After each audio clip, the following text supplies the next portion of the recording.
poner a grabar la clase. Ahí está, Doc. Listo, listo. Cuando usted quiera, Dale. Bueno, yo estoy acá. arrancamos entonces. Dale, dale. Muchísimas gracias. Bueno, buen día chicos. ¿Cómo están? Voy a sacar un poquito mi video, así nos enfocamos directamente en la clase.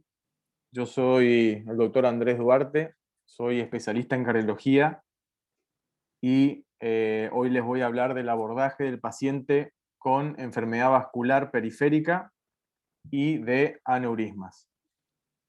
Bien.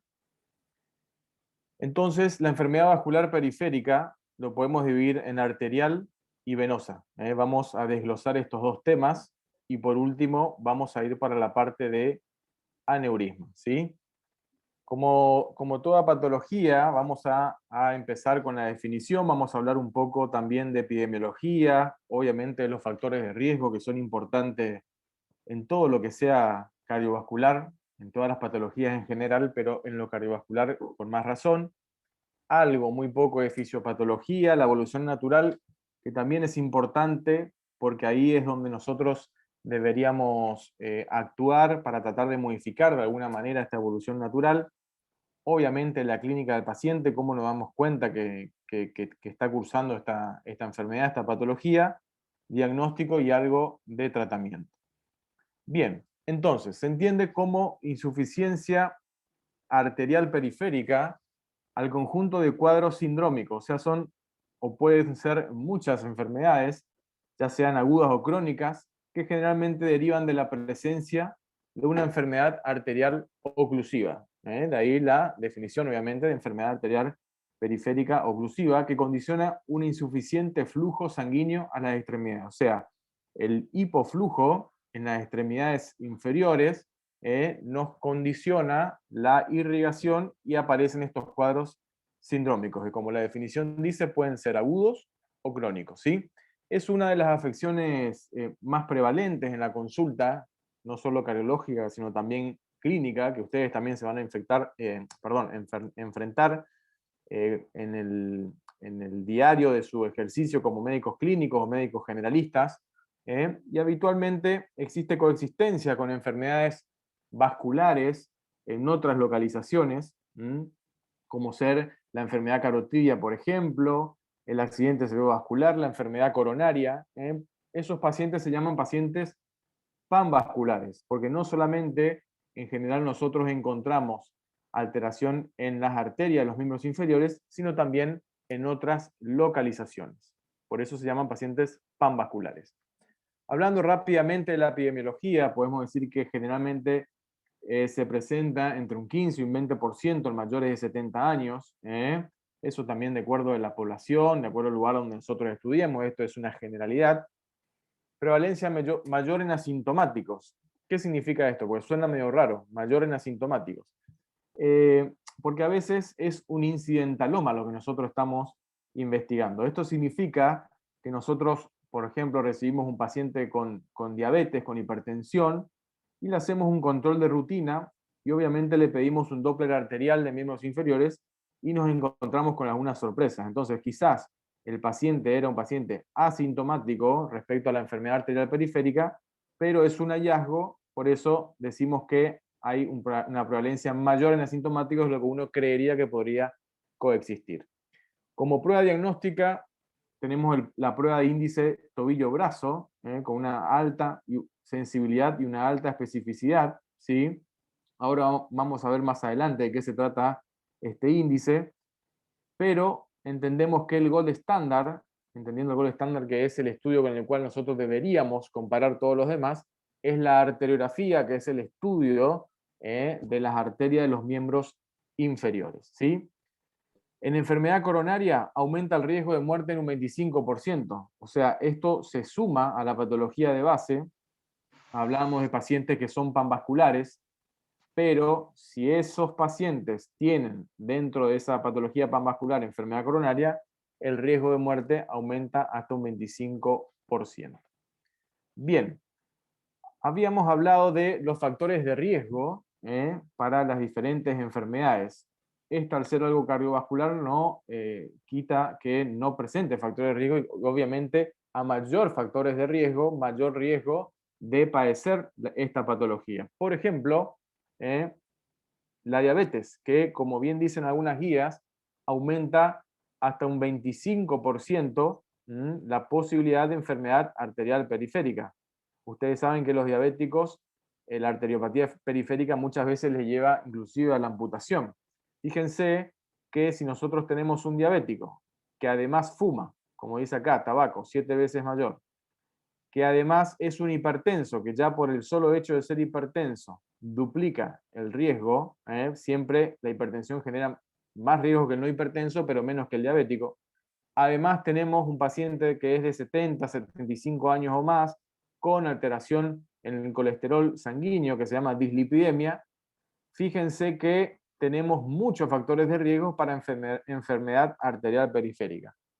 Entendemos como factores de riesgo posibilidad de tener alguna patología. No significa que no existan pacientes que tengan todo esto y eventualmente no tengan esta enfermedad.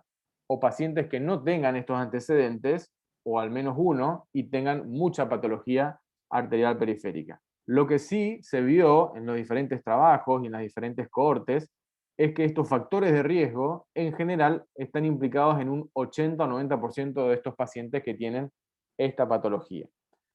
Por otra parte, se vio también que la proteína C reactiva es un marcador de riesgo, la proteína C reactiva elevada es un marcador de riesgo para la enfermedad arterial periférica, no solo para esta, sino también para las enfermedades cardiovasculares en general.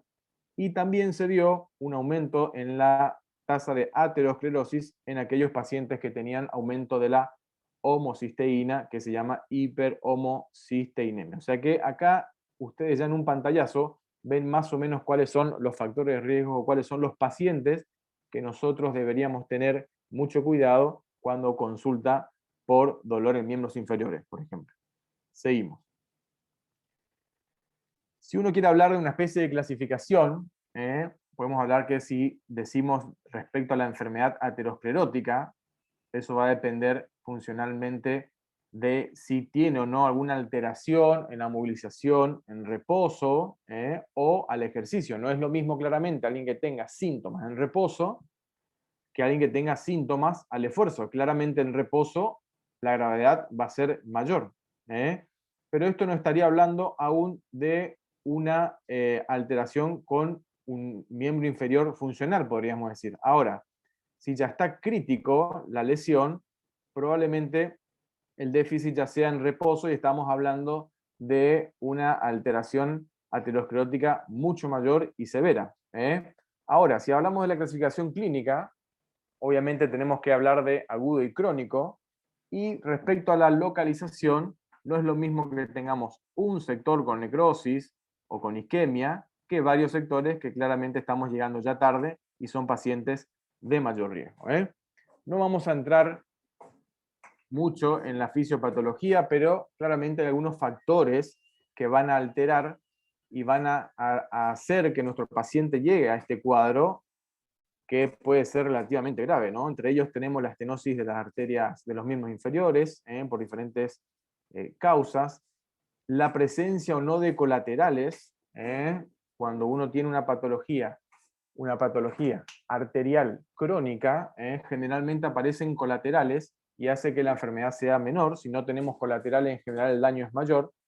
También va a haber un desajuste de necesidad respecto a la demanda, presencia o no de placas trombóticas, las arterias que estén fibrosas o no, que se van a ver en estudios de ya mayor complejidad, alteración en la coagulabilidad de los pacientes por diferentes mecanismos, por enfermedades hematológicas o por algunas enfermedades cardiovasculares que aumentan también el estado de hipercoagulabilidad, y la presencia de rotura de placas, que también obviamente aumenta el riesgo de complicaciones. Si hablamos de la clasificación de la enfermedad arterial periférica, tenemos varias. Yo traje dos nada más. Esta es la de Rutherford, que si bien dice 0 a 6 son 7 estadios, claramente el estadio 0 es el asintomático, estadio 1 a 3 es con claudicación, claudicación intermitente, que ustedes saben que es el dolor o el ardor en los miembros inferiores cuando uno realiza algún tipo de actividad física, caminatas en general. ¿Por qué caminata y no trotes? Porque son pacientes generalmente sedentarios, que vienen a la consulta y nos dicen que al caminar les duele la pantorrilla, por ejemplo. Entonces nosotros deberíamos definir qué tipo de claudicación tiene, si es leve, moderada, grave. Un estadio 4, según esta clasificación, ya nos estaría hablando de un dolor en reposo. De acá para abajo ya es bastante severa la obstrucción. Y ya en estadios 5 o 6 ya pueden haber úlceras o pérdida importante de tejido, que estaríamos hablando de lesiones más severas con una conducta mucho más agresiva desde la parte terapéutica. Otra clasificación es la de Fontaine, muy parecida a la anterior, donde tenemos también el asintomático en el estadio 1, pasando por claudicación intermitente. Acá ya tenemos, por ejemplo, la cantidad de metros que debería caminar el paciente para clasificarlo en uno o en otro sector, dolor en reposo y nocturno, y ya la necrosis y gangrena en el estadio final de la enfermedad. Habíamos hablado de claudicación intermitente, y les decía que es la aparición de dolor en las masas musculares provocado por la deambulación y que cede inmediatamente tras cesar el ejercicio. También habrán escuchado por ahí el signo de la vidriera, es que el paciente va paseando, caminando y es como que inventa que está mirando una vidriera porque lo que necesita en realidad es quedarse en reposo porque tiene mucho dolor en los miembros inferiores. Eso también es claudicación intermitente. En estadios avanzados tenemos lo que habíamos dicho como dolor en reposo, que ya es la fase de isquemia más avanzada, que puede presentarse también como parestesias o hiperestesia, ¿no?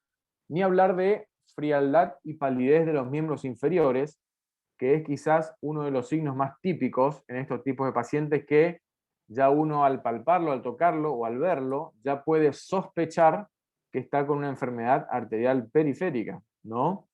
La vasodilatación cutánea extrema, que es también muy típico de la enfermedad arterial periférica, Lofter foot o pie de langosta, que lo vamos a ver ahora en una imagen, y ya en estadios más severos o finales, lesiones tróficas, que son en general muy dolorosas, salvo en diabéticos, que ustedes saben que tienen lo que se llama la neuropatía diabética, que muchas veces no sienten dolor. Y obviamente estas lesiones son susceptibles a infección y a complicaciones mayores como sepsis. Por eso hay que tener mucho cuidado con este tipo de lesiones. Esto es el Lofter foot, o pie de langosta.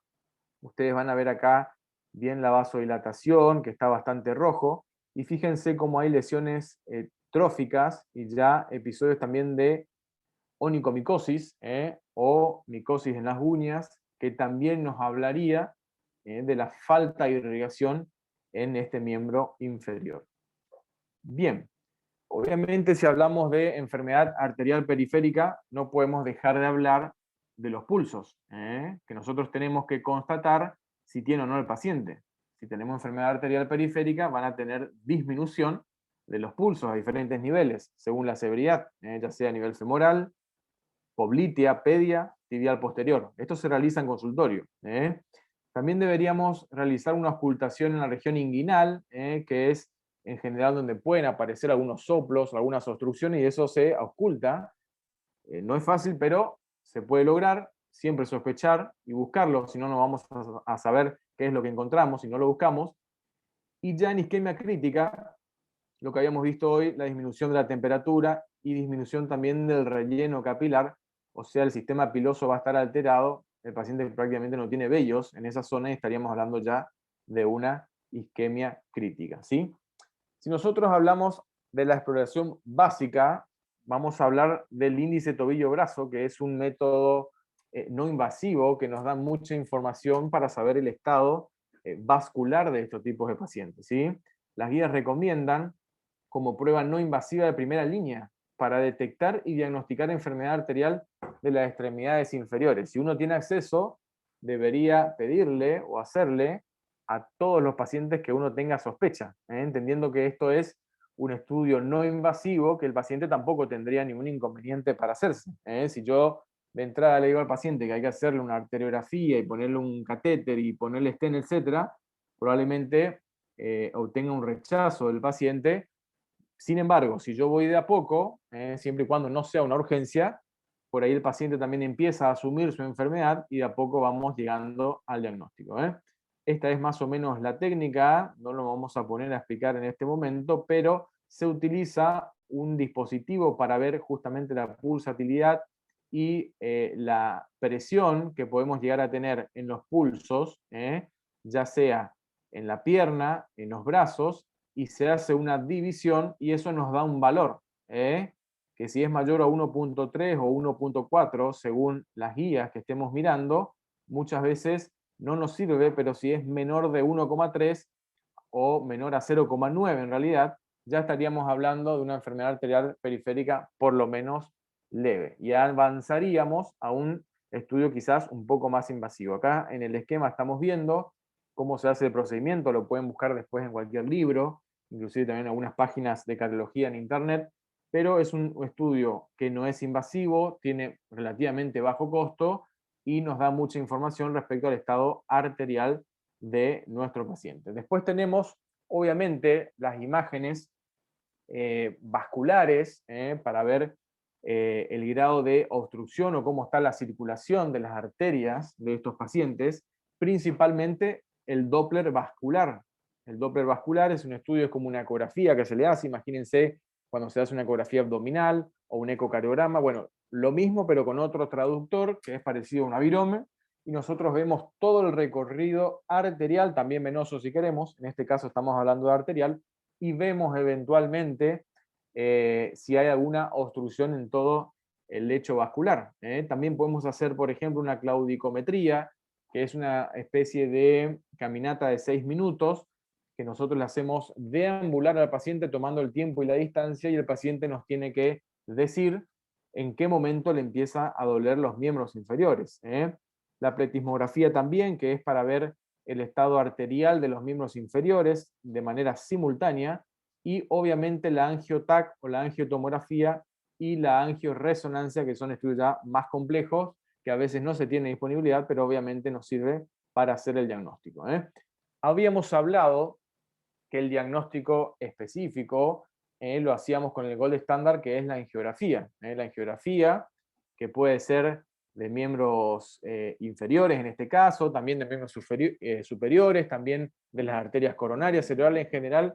Uno puede estudiar prácticamente todas las arterias, pero bueno, en este caso hablaríamos de la angiografía de los miembros inferiores, donde nosotros veríamos, como estamos viendo acá, estas imágenes, esto ya es muy del especialista, pero a nosotros nos importa conocer el método, este es el catéter que va por dentro de la arteria, a nosotros nos importa conocer el método para saber eventualmente cuándo derivar nosotros a un paciente que necesita eventualmente hacerse este estudio, ¿no?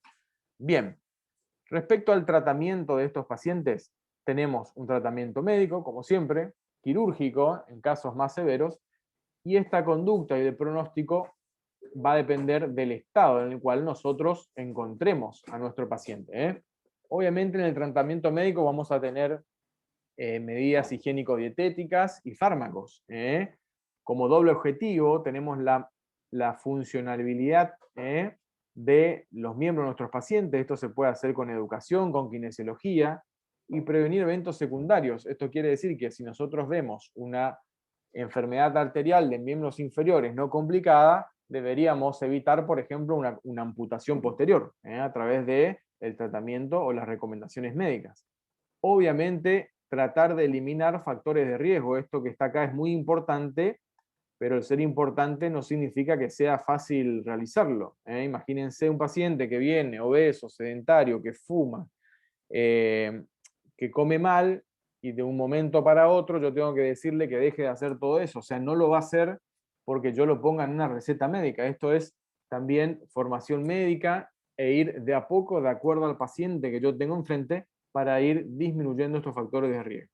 Si hablamos de la farmacología, tenemos medicamentos para prevenir eventualmente alguna complicación o ya la enfermedad arterial en sí misma, como ser la aspirina, que ustedes conocen, el ácido acetil salicílico, que puede reducir hasta un 23% la tasa de enfermedad arterial periférica, clopidogrel, que es una tienopiridina, muy parecida a la aspirina, se puede usar solo o en conjunto, también se da en el contexto del infarto, por ejemplo. estatinas, que puede reducir hasta un 24% la complicación, y algunas guías también hablan de los IECAS, ustedes van a conocer en enalapril, lisinopril, entre los más conocidos, que puede reducir por diferentes mecanismos hasta un 25% la enfermedad arterial periférica. Estos son preventivos, y después ya una vez establecida la enfermedad, uno de los fármacos que más se usan es el cilostazol, deben tener familiares, amigos, habrán visto pacientes también, si es que hicieron alguna vez guardia en algún lugar, que están con cilostazol, que es justamente prácticamente específico para la enfermedad arterial periférica de miembros inferiores. También petoxifilina, que es menos utilizado, y antiagregantes como la aspirina, y anticoagulación, pero hay que tener mucho cuidado porque necesita controles mensuales, etc. Aunque ahora existen los anticoagulantes nuevos, se llaman, nuevos anticoagulantes, que no necesitan control de RIN ni de coagulograma, sino que uno le da y hace un control de perfil renal cada 4 o 5 meses nada más. Obviamente la actividad física es importante para realizar el tratamiento médico de estos pacientes que tienen enfermedad arterial periférica. Ustedes saben que la movilización mejora obviamente la irrigación y aumenta también la tasa de arterias colaterales en la mayoría de los pacientes, y más aún en estos pacientes que tienen enfermas sus arterias. Pero es una indicación también que hay que tener mucho cuidado, porque acuérdense que el paciente camina y le duele. Entonces, que venga al médico y que yo le diga que tiene que caminar y que le va a doler, pero que así se empieza a curar, digamos, también es todo un proceso que muchas veces el paciente no lo cumple porque en reposo, supongamos, no tiene ningún tipo de dolor. Si ya vamos a la parte quirúrgica, hay que ver la situación clínica, no a todos les vamos a operar, y también el territorio vascular afectado. No es lo mismo una obstrucción proximal que una obstrucción distal, no es lo mismo una obstrucción que ya tenga una lesión, supongamos alguna úlcera, alguna gangrena, que alguien que no lo tenga. También importa la edad. Bueno, acuérdense que los pacientes tienen factores de riesgo, tienen un entorno familiar, social, tienen, digamos, diferentes tipos de razonamiento y entendimiento para los diferentes tipos de tratamiento. Entonces, si bien acá está muy esquemático, esto también es muy variable de acuerdo al paciente que nosotros tengamos enfrente. La cirugía de revascularización, que esto ya es más para el especialista, pero tenemos que saber que uno puede derivar para que se haga este procedimiento, y la angioplastía con endoprótesis o colocación de stent, por ejemplo, que son como ruleritos, como resortes que se colocan dentro de las arterias. Si uno dice stent, se ubica o se imagina en el corazón, pero también se puede colocar stent en las carótidas, en las arterias menos inferiores, en las arterias cerebrales. Entonces, esto es un procedimiento que también se puede hacer en casos muy puntuales, ¿sí? Algo de tratamiento farmacológico, ya habíamos dicho lo del cilostazol, que es indicación 1A. Algunas guías también recomiendan el uso de betabloqueantes si es que eventualmente el paciente cursa con antecedente de cardiopatía isquémica, como habíamos dicho en el slide anterior, y también el uso de IECAS, que habíamos dicho que algunos recomendaban. Todo esto es indicación 1A, que es una evidencia bastante alta, ¿sí? Si hablamos de tratamiento invasivo, chicos, estamos hablando obviamente de lo endovascular y lo percutáneo, perdón, endovascular, y la revascularización quirúrgica, ya en general con pacientes con claudicación intermitente que ya no pueden caminar. Esto hay que tener mucho cuidado porque depende de la funcionalidad del paciente, de la edad, si es un paciente que está postrado y no tiene chances de complicaciones trombóticas y tiene, no sé, 98 años, no lo voy a someter a una revascularización quirúrgica. Quizás haga un tratamiento médico bastante fuerte, o a lo sumo un tratamiento endovascular percutáneo. Lo que sí están de acuerdo todas las guías es que tenemos que antiagregar y anticoagular generalmente a todos en el postoperatorio, ¿sí?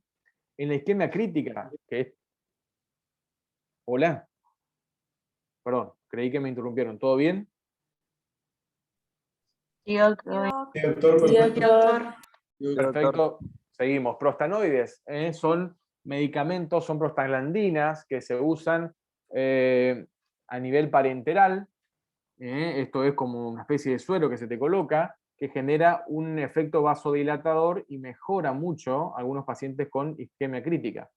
Y después tenemos otros tratamientos en la isquemia crítica, como ser la anticoagulación, el oxígeno hiperbárico, son como cámaras que uno se mete, digamos, ya sea el miembro o todo el cuerpo, para mejorar también la oxigenación de la sangre y mejorar esta isquemia crítica.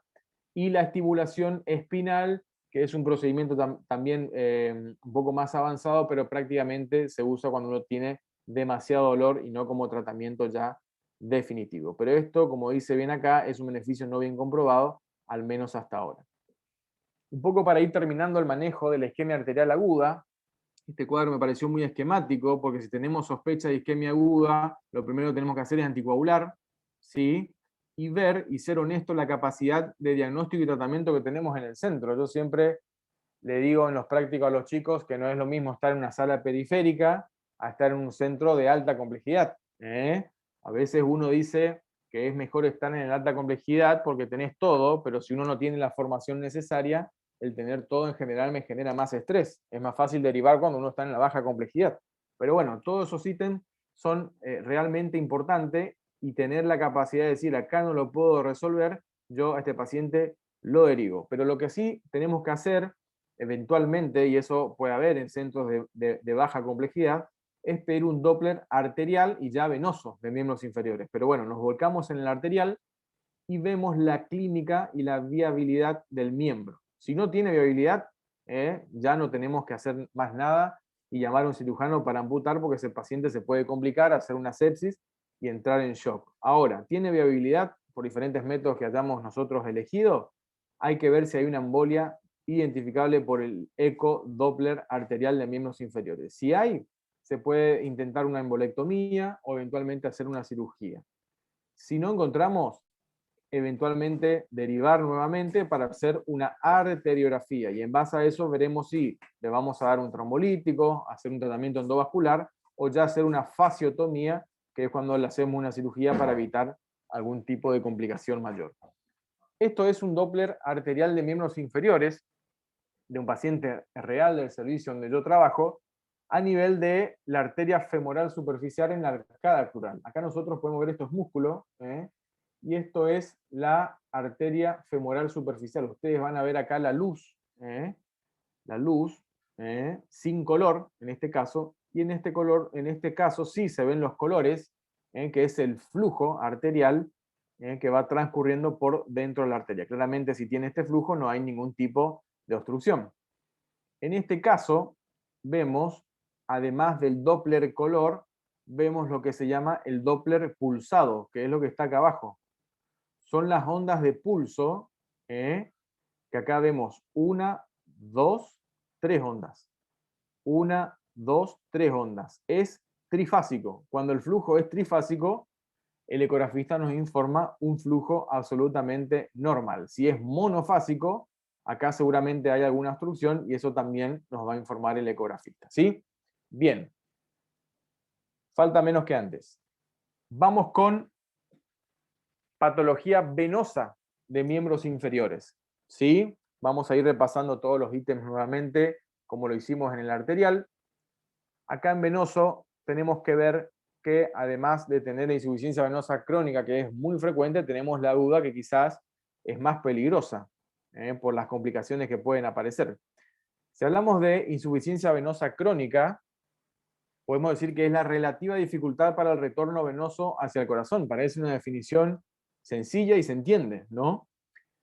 Hay altas demandas de las consultas. ¿Quién no conoce algún paciente que tenga dolor de pierna por problemas en las venas de los miembros inferiores?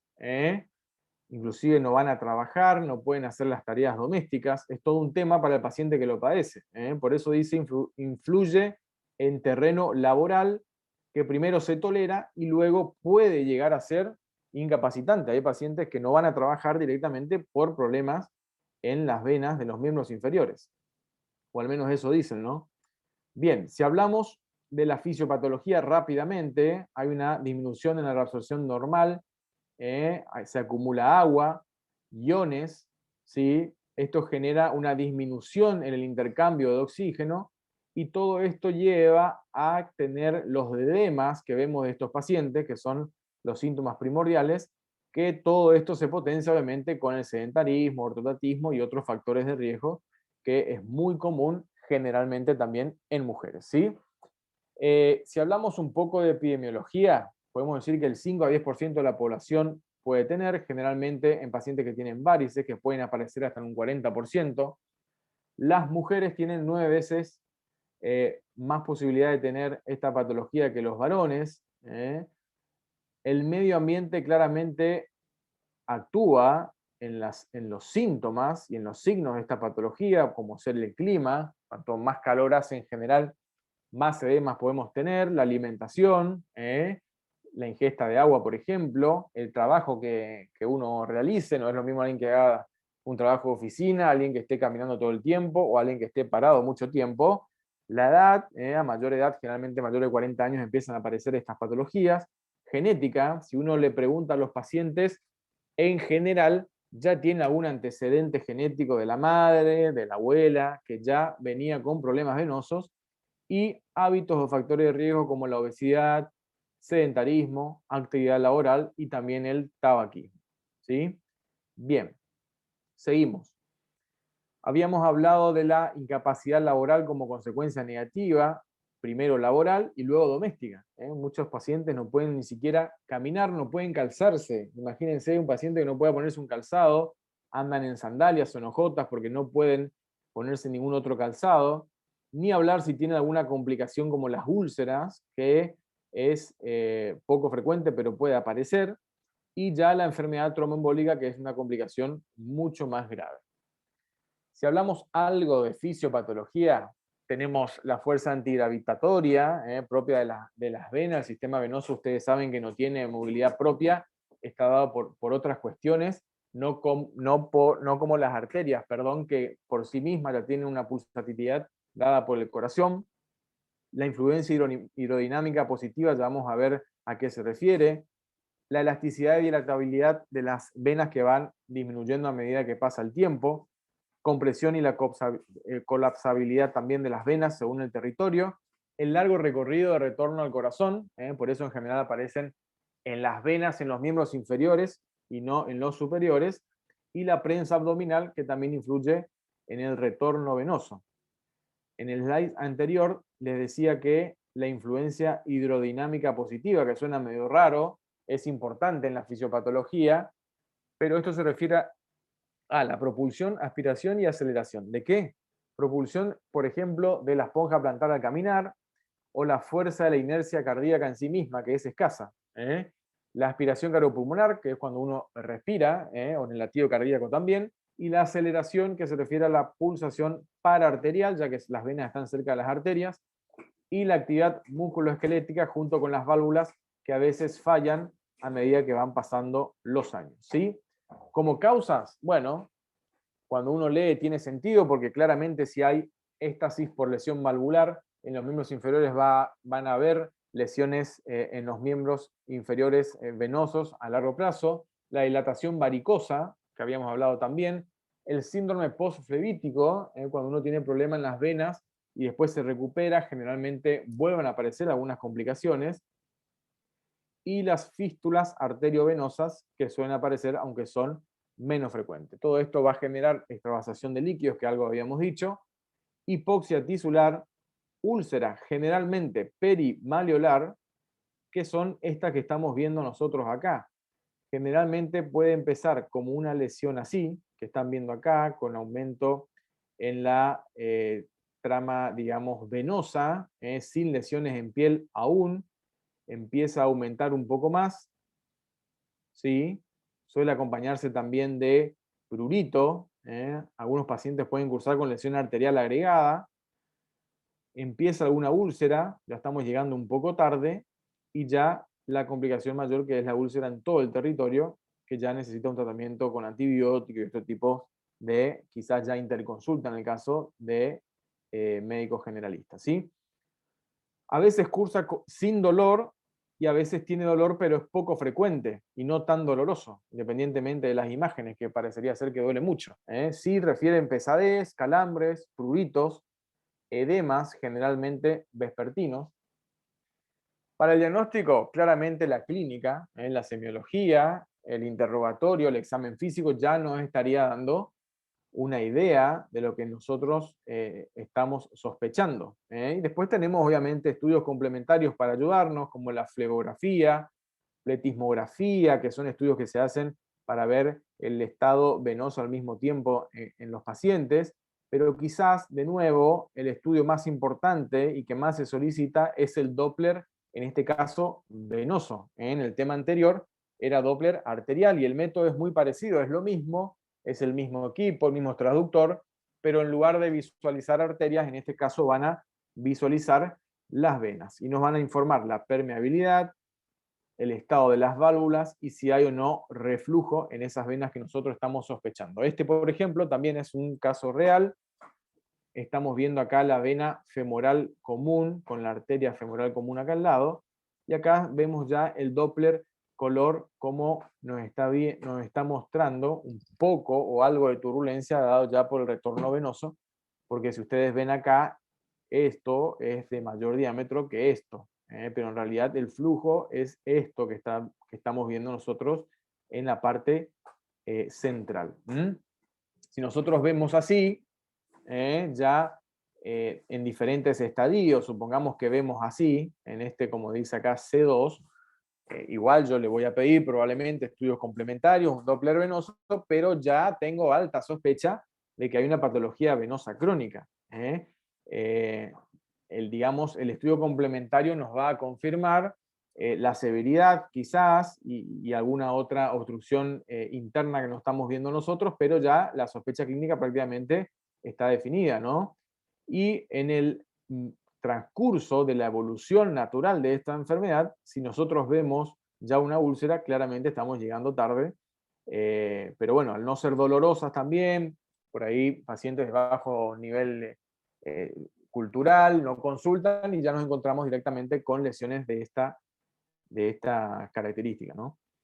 Bueno, el movimiento claramente siempre es importante y los pilares para el tratamiento de esta patología venosa crónica, nosotros como médicos generales debemos focalizarlo más que nada en esto, en disminuir la obesidad, en el estreñimiento, también se vio que aumenta la patología venosa, la realización de la actividad física, o sea, no sedentarismo, la higiene en la zona afectada, por ahí nos vamos a encontrar ya con úlceras que están infectadas, entonces debemos darle antibiótico y enseñarle cómo debemos eventualmente higienizar la zona, evitar largos periodos de estar de pie, pero bueno, como decíamos hoy, depende también del trabajo de las personas, a veces es inevitable, y las medidas físicas, como ser levantar las piernas, unas medias elásticas que vienen inclusive ya específicamente para estas patologías. Este pilar quizás es lo más importante y es lo que nosotros deberíamos entender y reforzar. Después tenemos otros pilares ya más de los especialistas, con poca utilidad, actúan a nivel de la microcirculación, generalmente los bioflavonoides, y la flebosclerosis y la cirugía, que ya, como les dije, es más para el especialista, pero muchas veces si nosotros estamos a este nivel, podríamos hacer una interconsulta al flebólogo o al cirujano para que eventualmente nos informe cuál es el pronóstico de esas lesiones que nosotros estamos viendo, ya que ellos tienen más experiencia que nosotros. Eso respecto a la patología venosa crónica. Si hablamos de la aguda, si vamos a hablar de la aguda, podemos hablar de la patología venosa superficial o profunda. La trombosis venosa superficial generalmente puede desarrollarse en una vena palpable. Acuérdense que la foto que nosotros estábamos viendo es de lo superficial. En las venas más profundas nosotros no tenemos acceso ni a tocarlas ni a verlas. Nosotros estamos viendo lo superficial. Entonces, generalmente esto se asocia a hipercoagulabilidad del paciente, puede aparecer en el embarazo, en mujeres que que están tomando anticonceptivos por diferentes motivos, o también en pacientes que se han lastimado. Si nosotros hablamos de la trombosis venosa profunda, que es una complicación que tenemos que tener mucho cuidado, aparece en un 12% de las trombosis venosas superficiales, y en un 4% puede aparecer un tromboembolismo de pulmón, que es quizás el mayor miedo que nosotros tenemos en este tipo de patologías venosas, ¿sí? Entonces, cuando nosotros tenemos dolor y enrojecimiento de las zonas, hay que hacer un buen examen físico, una buena anamnesis, para evitar tener este tipo de complicaciones, ¿eh? Como tratamiento en estas patologías, bueno, frío local, vendajes que dijimos, AINES porque muchas veces el paciente puede tener dolor, antibióticos si es que nosotros sospechamos que está infectado, y ya del especialista la safanectomía, que va a depender del grado de afectación y la localización de esta trombosis, ¿sí? Ahora, si nosotros hablamos de la trombosis venosa profunda, que es quizás lo más frecuente y lo más grave como complicación, podemos decir que cursa con una oclusión total o parcial de la luz venosa. Y los síntomas que presenta son derivados de la alteración justamente del drenaje venoso, ¿eh? Entonces, nosotros tenemos lo que se llama los factores de Virchow, para que se produzca esta patología, que es la éstasis venosa, con daño endotelial y también hipercoagulabilidad, ¿sí? Esto es importante. Además, podemos encontrarnos con lo que se llama el signo de Homans, que es el dolor en la pantorrilla, en dorsiflexión forzada de pie. Ahora les voy a mostrar una foto. Como factores de riesgo, los más frecuentes son mayores de 40 años, que habíamos dicho hoy, embarazo, el uso de estrógenos, los que toman pastillas anticonceptivas pueden tener más riesgo de trombosis venosa profunda, antecedentes de varices, obesidad, sedentarismo, diabetes, cardiopatía, dislipidemia, traumatismo, pacientes que han cursado una sepsis, TBP previa, síndrome de Cushing. Fíjense que los factores de riesgo vascular, ya sea arterial, venoso, cuando vean la parte cardiológica también, prácticamente es todo lo mismo, con mínimas diferencias. Y acuérdense que fíjense el TEP, acá el porcentaje es mayor respecto a la superficial, acá tenemos hasta un 20% de TEP, por eso las TBP son en general, no digo una urgencia médica, pero es algo que tenemos que tener mucho cuidado si se nos presenta en la consulta. Este es el signo de Homan, que les había comentado, donde tenemos dolor en pantorrilla, en la dorsiflexión forzada de pie. Es un método que lo podemos hacer en consultorio y es muy patognomónico de esta enfermedad. Como tratamiento de esta patología, bueno, se basa en limitar el éxtasis venoso o administrando drogas que actúen sobre la coagulación de la sangre. Obviamente, porque si tenemos una trombosis hay que anticoagular a este paciente. En algunos casos específicos, streptoquinasa, uroquinasa, pero no es lo que más se usa. En medias elásticas también en pacientes que por ahí no tienen obstrucciones tan severas. Como fármacos, la heparina, que puede uno usar como profilaxis o ya como tratamiento en las TBP. También acenocumarol, que es un anticoagulante que se da por vía oral, y lo que se recomienda es mantener de 6 a 8 meses posterior a la TBP que nosotros estamos haciendo el diagnóstico.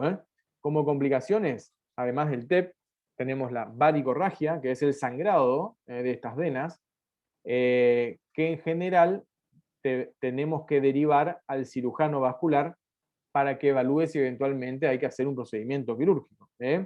Y las úlceras venosas, que ya se da obviamente en pacientes crónicos, que en un 50% hay TBP previa con pulsos presentes que generalmente pueden resolver con venajes, venotónicos o muy, muy rara vez la cirugía, que eso depende el caso que estemos nosotros viendo, ¿no? Bien, acá tenemos otra imagen también de otro paciente. Acá estamos viendo nosotros la vena femoral común con la arteria femoral superficial y la profunda. Y de acá saliendo la safena interna. Si nosotros usamos un poco nuestra imaginación, podemos ver lo que se llama una imagen de cara de Mickey, con la cabeza, las orejas, y acá tenemos un poco mejor visualización de esta patología, ¿sí? Si nosotros vemos, a ver si podemos poner el movimiento, no, me parece que es la próxima.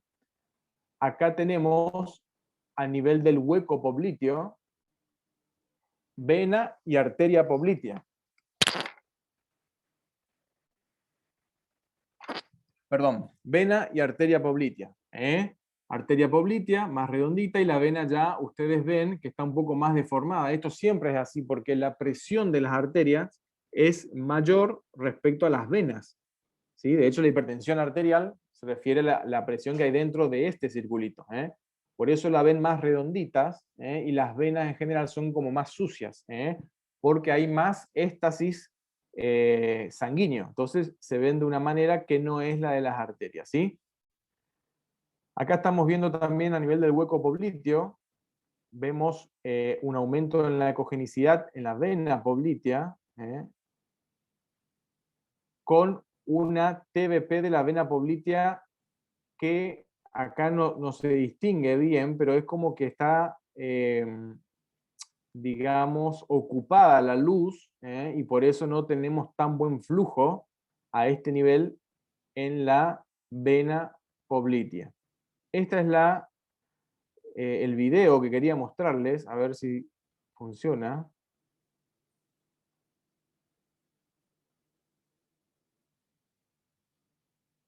Si ustedes ven, en ese movimiento lo que hace el ecografista es apretar la zona. ¿Eh? Si ustedes ven de este lado, van a ver cómo colapsa totalmente esta vena. Vamos de vuelta, miren cómo colapsa todo. Eso quiere decir que no hay obstrucción ahí, no hay ningún estado de hipercoagulabilidad. En cambio, vamos a este lado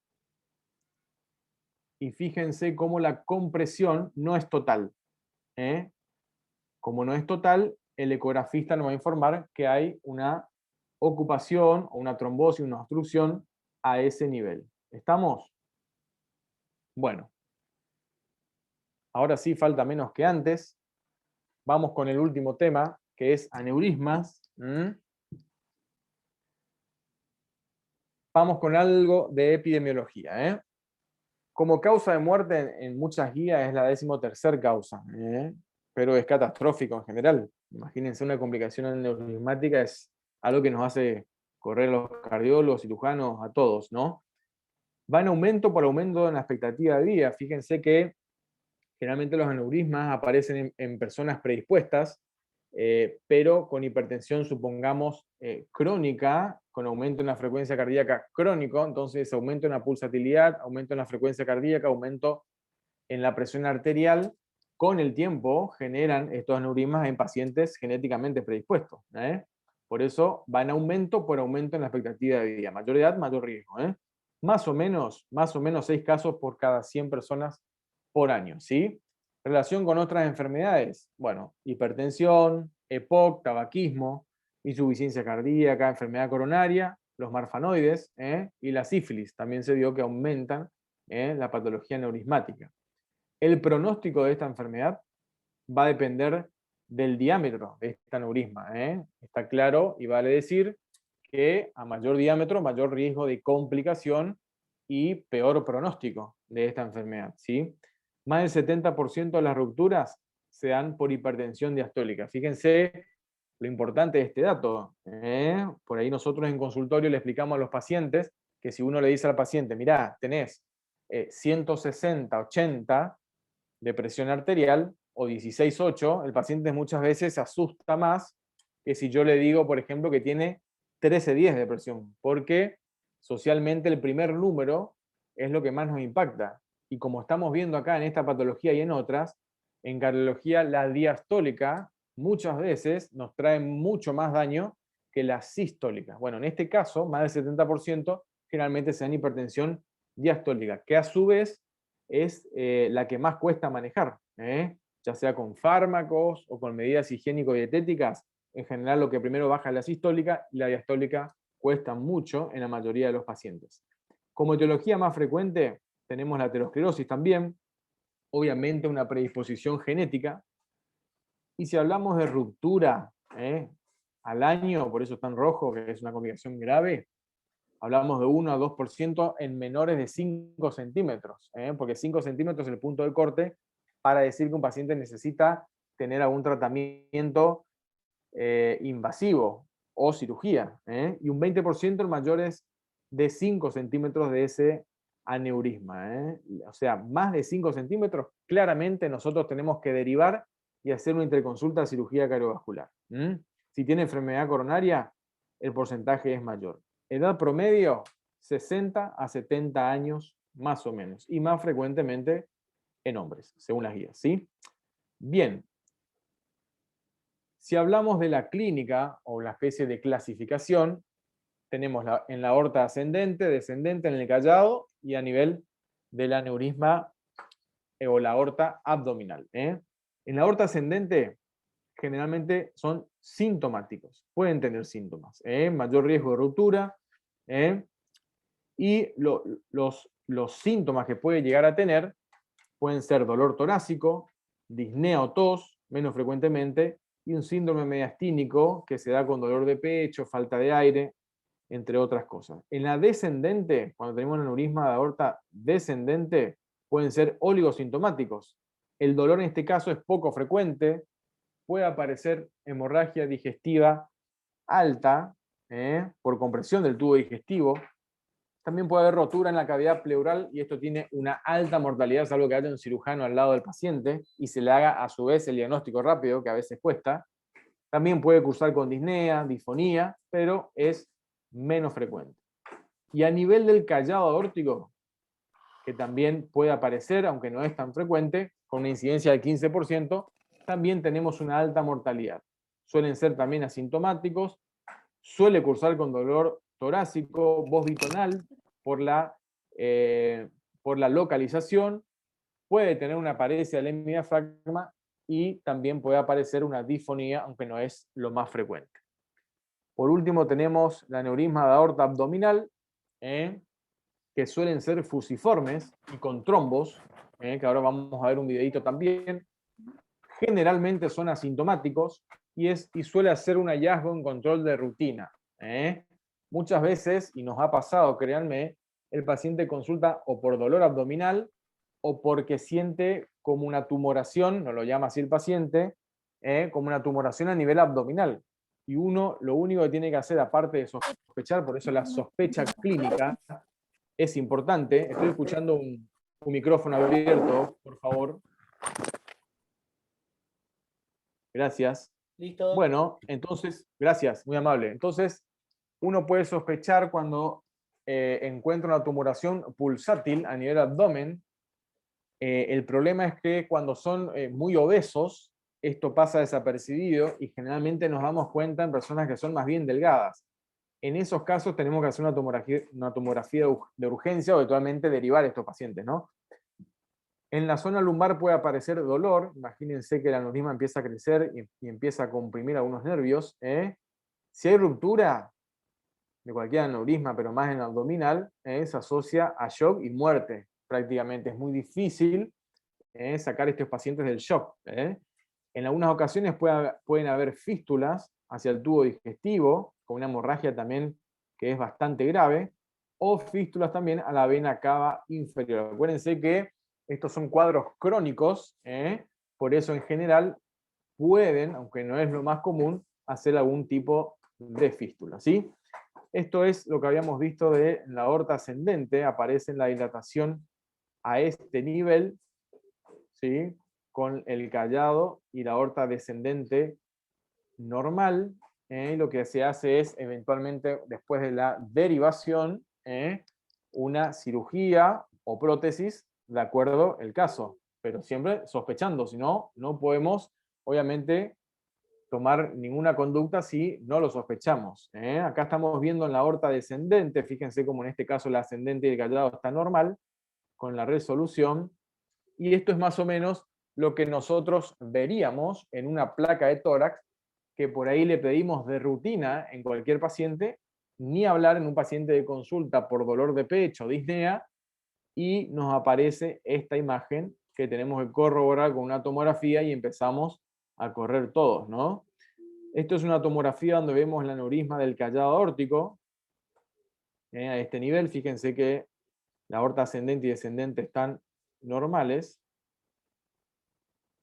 Lo mismo acá. Acá ya estamos viendo un poco el contraste y la resolución quirúrgica, ¿no?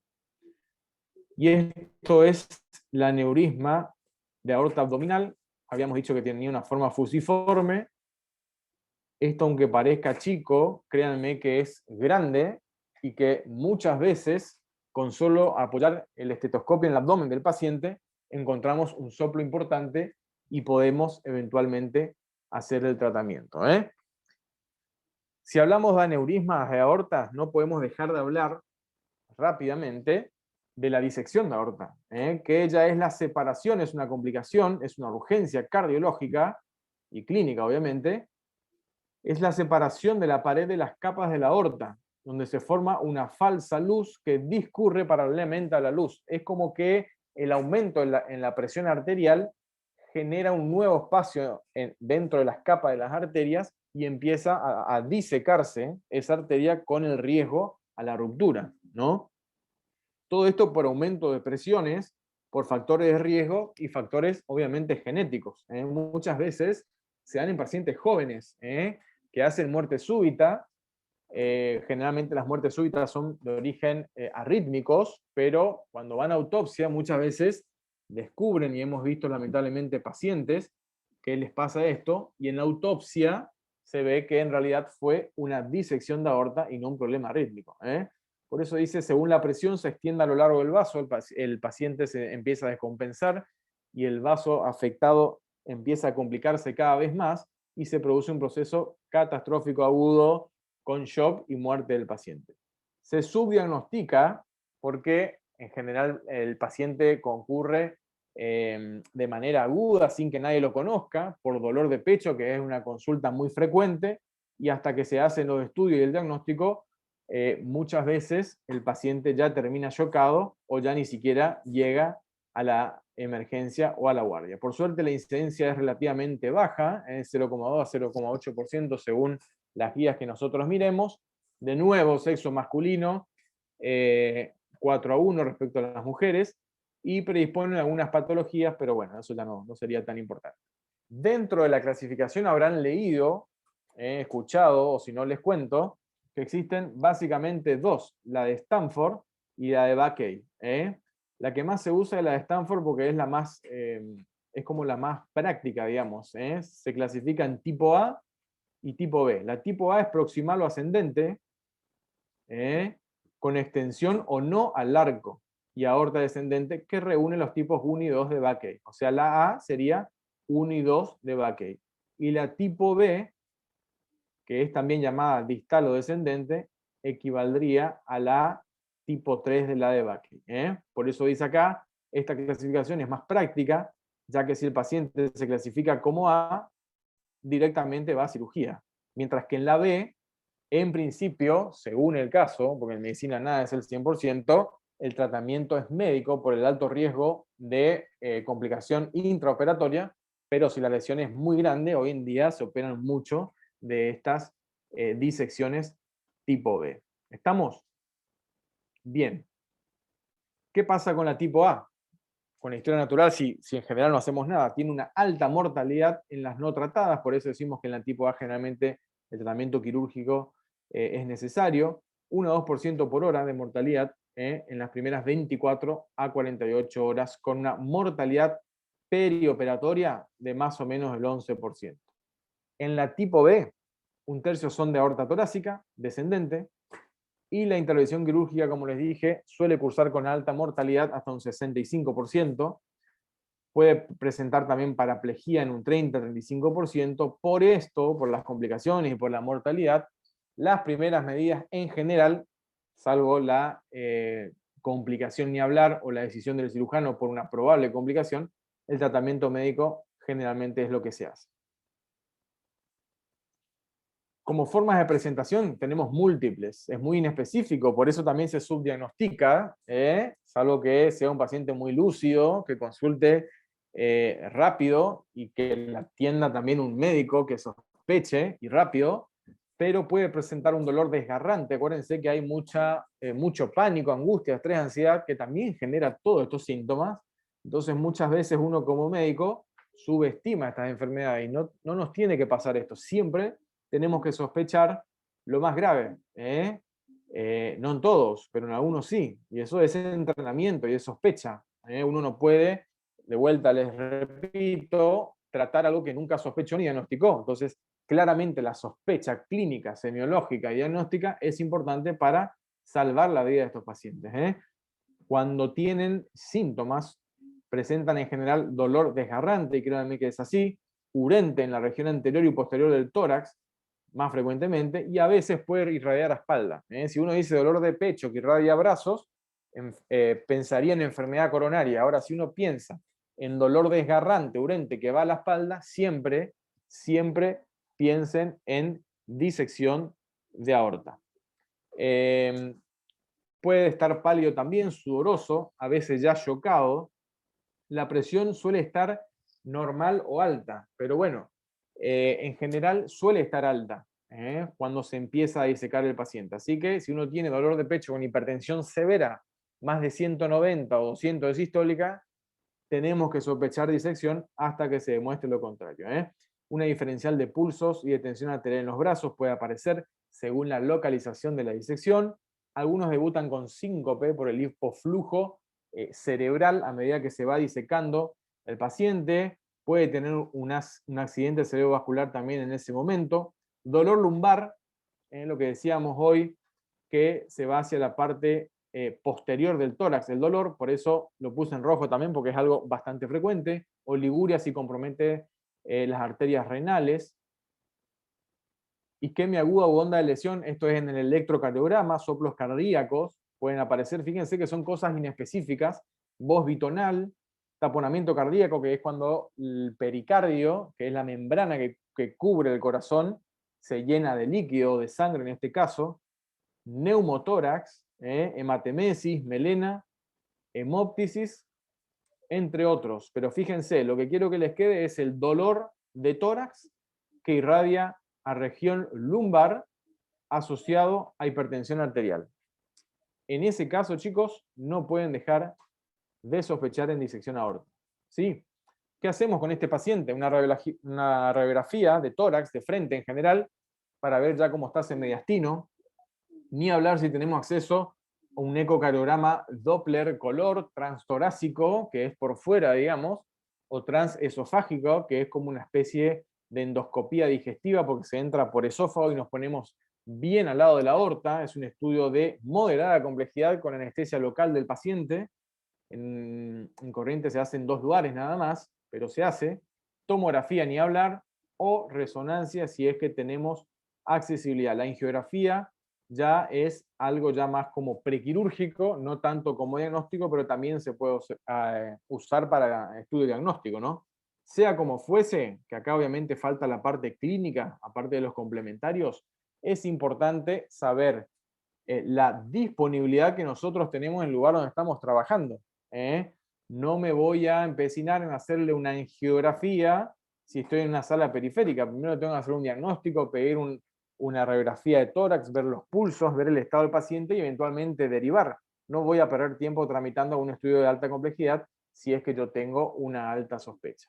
Obviamente el tratamiento en la disección es quirúrgico. Todas las recomendaciones indican que esto tiene que ser así. Esto es 1A, todo paciente masculino con un aneurisma mayor a 5,5 centímetros de diámetro, con síntomas o crecimiento mayor a 1 centímetro por año. Esto es importante porque hay algunas disecciones que no se operan, aunque suene raro, entonces tiene que hacer un seguimiento y de acuerdo a la evolución es la conducta que yo voy a tomar o cuándo va a ser el momento quirúrgico. También se recomienda tratamiento quirúrgico convencional como primera elección en pacientes jóvenes y con riesgo quirúrgico habitual. No es lo mismo un paciente de 25 años disecado que alguien de 96, digamos. Claramente, el más joven va a tener baja chance de complicación intraoperatoria. En pacientes con comorbilidades o patologías que aumentan la complejidad de la cirugía convencional o pacientes añosos se recomienda el implante de endoprótesis aórtica. Esto, como ustedes van a ver, es una recomendación C, que significa opinión de expertos. A nadie se le ocurriría tratarla a la mitad sí y a la mitad no. Esto es un comité que se junta y dice, bueno, en nuestros pacientes tenemos que hacer tal o cual cosa.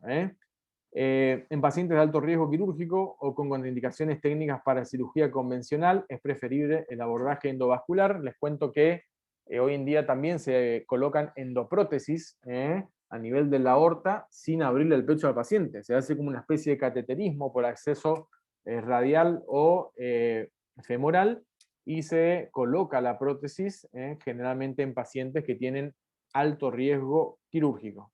Y obviamente ante la presencia de comorbilidades graves, se debe ponderar en cada paciente la expectativa de vida, condicionada por las enfermedades asociadas, versus el riesgo de ruptura de aneurisma antes de someter a un paciente a un procedimiento terapéutico. No voy a operar, por ejemplo, un paciente con un EPOC severo o un déficit neurológico bastante grave o un oncológico que tiene una expectativa de vida de 30 días con una cirugía que tiene altas chances de complicaciones. Eso también es importante, el tema de las comorbilidades, ¿sí? Ni hablar si está complicado el aneurisma, todo esto es, de vuelta, evidencia C, porque si está complicado, la evidencia A nos dice que a la mitad la hacemos y a la otra mitad no. Si está complicado hay que operar a todos. Entonces lo que nos dicen las guías es que si la institución no se dispone de los medios para confirmar el diagnóstico y realizar el tratamiento, se debe derivar inmediatamente a un centro de complejidad adecuada, lo que hablábamos desde el principio. Y la realización de estudios complementarios que permitan confirmar el diagnóstico o establecer estrategia terapéutica deberá realizarse en el centro donde se realizará el tratamiento. O sea, yo no puedo hacerle en una institución la tomografía, la resonancia y la angiografía y lo derivo para operarlo en otra institución. Se vio que a esos pacientes les va mal, generalmente hay que hacer todo en la misma institución, ¿sí? El elemento decisivo en la reparación del aneurisma roto es el control proximal eficaz, rápido y seguro, y puede conseguirse utilizando el abordaje y las alternativas quirúrgicas preferidas por el cirujano. O sea, esto lo que nos está diciendo es que en general debemos operar en un centro donde el cirujano esté altamente entrenado para realizar estos tipos de cirugía. Generalmente tienen, para que un servicio de cirugía cardiovascular sea, digamos, no lo cierren, tiene que tener una mortalidad menos al 3 o el 4% de la cirugía en general, ¿sí? Bien. Esta es una placa, si nos pregunta aneurisma, bueno, en este caso es un aneurisma, pero créanme que hay imágenes que a veces se interponen por algunas tumoraciones o hasta errores de técnica, así que en principio uno diría que sí, no mandaría a operar a este paciente, sí derivaría y eventualmente haría una tomografía o una resonancia para confirmar o descartar, entendiendo que estamos viendo una placa de tórax y no estamos viendo el paciente en este momento, solamente una placa de tórax. Y esto si funciona, deberíamos ver acá en el medio cómo está, a ver, ahí. Fíjense cómo nosotros estamos viendo acá en una ecografía, un aneurisma de la aorta abdominal, con la disección ya, vamos de vuelta, con la disección probablemente a este nivel y los trombos que hay dentro del aneurisma, ¿no? Esto se llama turbulencia o aliasing, que es cuando tenemos un flujo que no es limpio, es sucio, con diferentes colores y matices, que nos hablaría de una obstrucción. Y este es un paciente,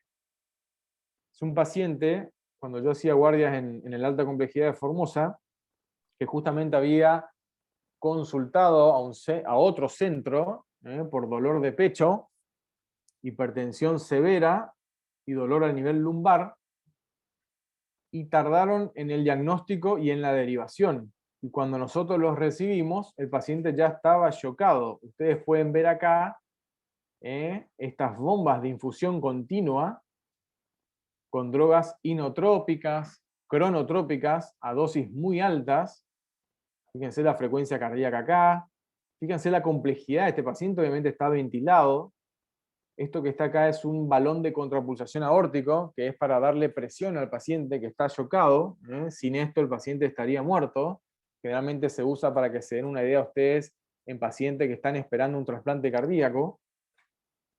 Entonces de ahí la importancia de la sospecha, el diagnóstico clínico y la derivación oportuna de estos pacientes, porque si el paciente quizás consultaba antes y si en el otro centro le hacían el diagnóstico o derivaban mucho antes, muy probablemente no haya sido esta la evolución que iba a tener este tipo de pacientes. Por lo tanto, nadie encuentra lo que no está buscando, y para esto la clínica, en este caso la semiología, debería ser siempre nuestra aliada. Muchas gracias, chicos. ¿Alguna duda? ¿Alguna pregunta?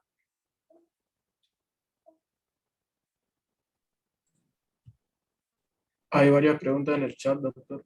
A ver, vamos a mirar. Vamos a mirar el chat acá.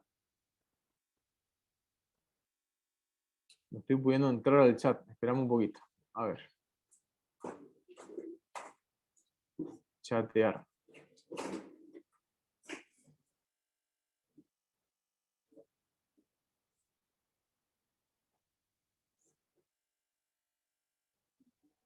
¿Puedes orientarme un poquito dónde veo el chat? Porque no me sale acá.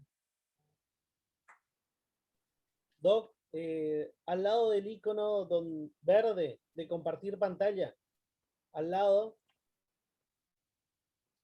está el Sí. icono del chat. A ver.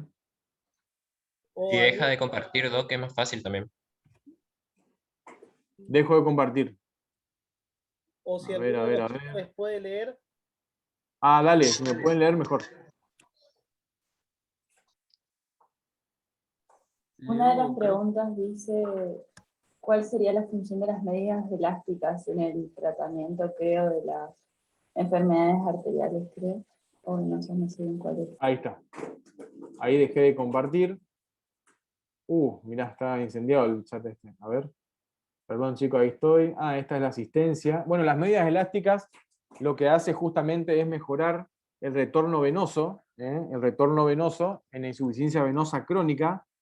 Es como que nosotros le estamos diciendo al paciente que camine con las medias elásticas, porque al caminar, los músculos de los miembros inferiores generan la compresión de las venas para que el retorno venoso sea mejor. Como en este caso el paciente muchas veces no lo hace o no puede caminar por diferentes motivos, las vendas elásticas evitan la éstasis de sangre en los miembros inferiores y disminuye todas las complicaciones de la patología venosa crónica. O sea que es más que nada un medio físico para mejorar el retorno venoso de los miembros inferiores.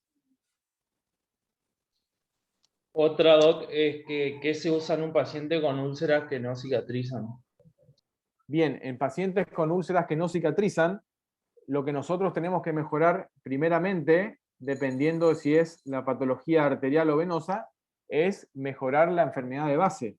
Si yo tengo una patología arterial, supongamos crónica, y yo no soluciono esa arteria, no revascularizo, o no le doy, digamos, medicación, supongamos silostazol, para mejorar justamente esa circulación, por más que yo le dé antibióticos, cremas o lo que sea, esa lesión jamás va a mejorar porque no estamos apuntando a la patología de base, que es la circulación arterial. Si vamos a lo venoso, por ejemplo, si yo no le doy flebotónicos, si no le doy actividad física, si no eventualmente no uso las medias elásticas y no mejoro el retorno venoso, esa úlcera tampoco va a mejorar. O sea, primero tengo que apuntar a la patología de base para así después sí ir a los antibióticos, a los venotónicos o al tratamiento que sea necesario para esa úlcera, ¿no?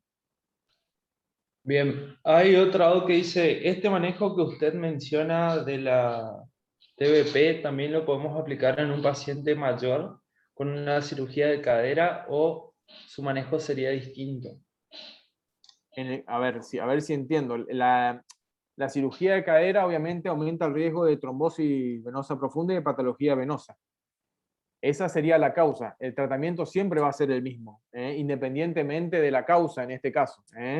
Lo que podría cambiar es la etiología de la enfermedad, que como yo les decía, si no corregimos esa etiología, el tratamiento va a ser insuficiente. Pero si tengo un paciente postrado o posterior a una cirugía y está con patología venosa, el tratamiento siempre sigue siendo el mismo. Claramente que sí. Después hay otra que dice, ¿cuál es el manejo de un paciente que tiene antecedentes familiares de insuficiencia venosa? Bueno, el manejo en ese caso siempre es el mismo, y ustedes como médicos generales, al tener el primer contacto con el paciente, al hacer un buen interrogatorio, deberíamos de alguna manera anticiparnos a la enfermedad, porque si nosotros decimos, consultamos ya por patología venosa o arterial, pero ya estamos con la complicación, no importa si tenía o no antecedentes familiares, ya no nos sirve el dato, nos sirve para la historia clínica. El desafío es identificar estos pacientes cuando tienen 30, 40 años, que aún no tienen una patología venosa manifiesta, y apuntar a los factores de riesgo para evitar que con los años aparezca alguna complicación mayor. Después hay otra que dice, ¿por qué el aumento de la presión diastólica conlleva un mayor riesgo de ruptura de aneurisma? Bueno, la presión arterial es una sola. Nosotros la dividimos en sístole y diástole, pero intraarterialmente es una sola. Como nosotros medimos la presión sistodiastólica, la sistólica se refiere más que nada a la compresión miocárdica en el latido cardíaco. Cuando la diástole aparece, esa diástole aumenta tanto la presión igual o más que la sístole en este tipo de patologías y en las patologías en general. Por eso decimos que la hipertensión diastólica, que para nosotros es un número, pero internamente tiene todo un mecanismo fisiopatológico, en el aneurisma, en la disección, en el ACV, en el infarto, es mucho más dañina que la hipertensión sistólica en estos tipos de pacientes. Bien, hay otra que dice, la maniobra de Hollow y Pratt ya no se usan para el examen físico de TBP. Ahí me perdí. Ahí me perdí. Lo voy a revisar. Desconozco si se anima Belén Pérez a decirnos de qué se trata. Por ahí podemos llegar a una conclusión entre todos. Pero desconozco esa maniobra. Si se anima a hablar o a escribir, o si no, revisamos entre todos. No, simplemente tenía entendido que era parecida a la de Homas, pero creo que se hace tocando el miembro, digamos, pero contra el plano óseo, pero es prácticamente la misma maniobra. Por eso Bueno. preguntaba si es sinónimo o no se usa más. Perfecto. Sí, depende. Fíjense que seguramente hay muchas maniobras semiológicas para investigar. Uno puede usar una o dos, la que más cómodo se sienta, ¿no? Pero fíjense que la fisiología siempre es la misma. Tratar de alguna manera relajar ese músculo que está contraído o intentar hacerle un movimiento que es opuesto a lo que suelen hacer uno al caminar para generar justamente el dolor y llegar a este tipo de diagnóstico. Pero lo vamos a revisar, la verdad que como Hollow y Pratt no lo conocía, chicos. Vamos a revisar.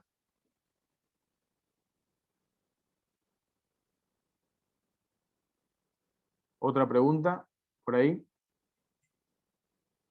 Sí, Doc, ahí pusieron otra. ¿Qué tipo de actividad física es recomendable en una insuficiencia venosa crónica?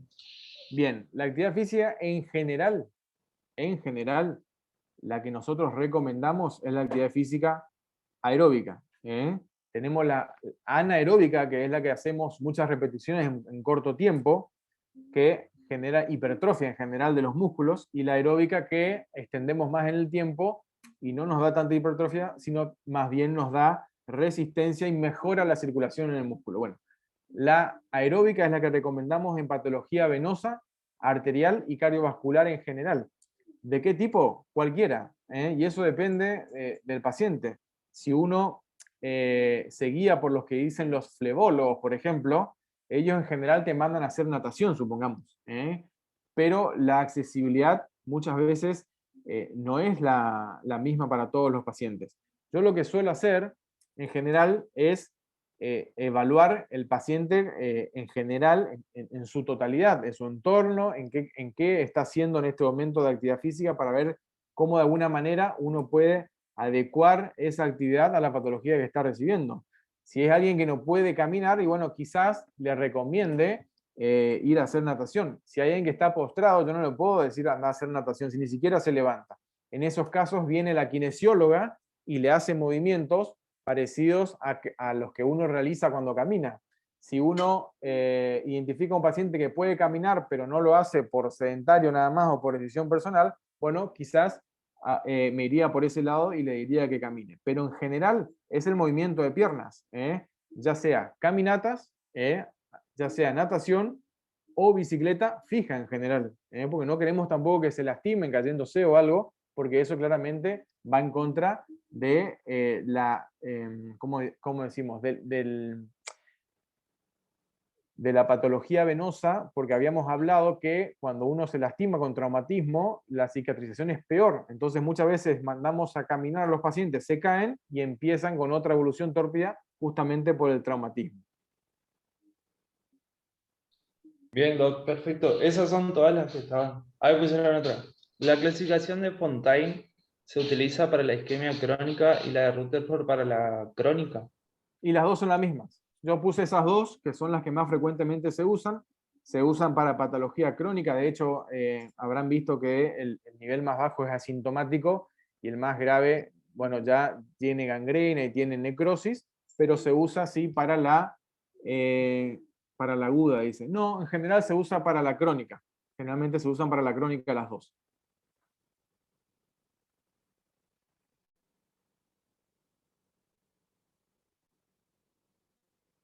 Perfecto, de nada. Es muy amplio el tema, chicos. Patología venosa y arterial, aneurisma y disección. Es muy difícil darlo en una sola clase, pero bueno, le quise dar un pantallazo general para generarle generalmente más dudas que certezas, y pueden recurrir también al libro, y también está mi correo para cualquier duda que tengan. ¿Alguna otra duda, chicos?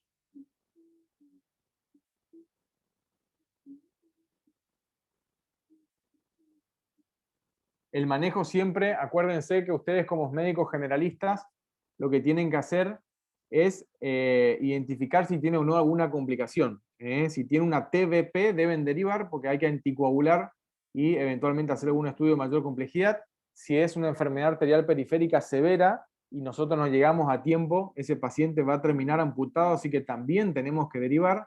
Lo que nosotros tenemos que hacer es eventualmente anticoagular si es que podemos, que es todo un tema también la anticoagulación en estos pacientes, pero supongamos que ustedes están en una sala periférica, ¿qué haría yo?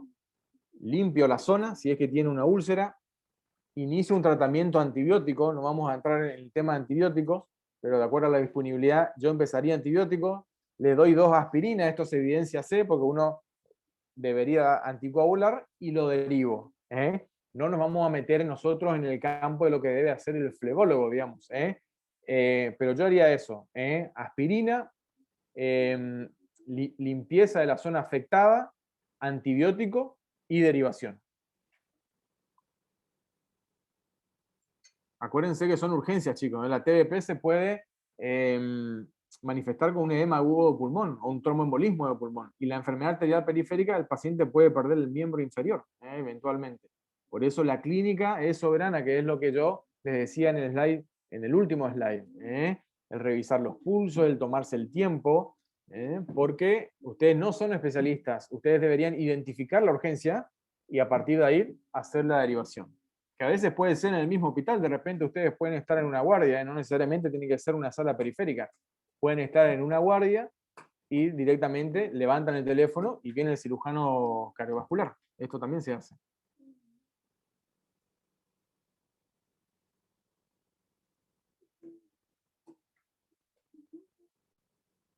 Perfecto.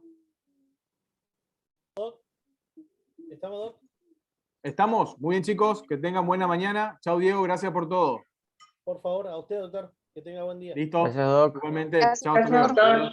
Gracias, Chao, doctor. chicos. Muchísimas gracias. Chao, chao, chao.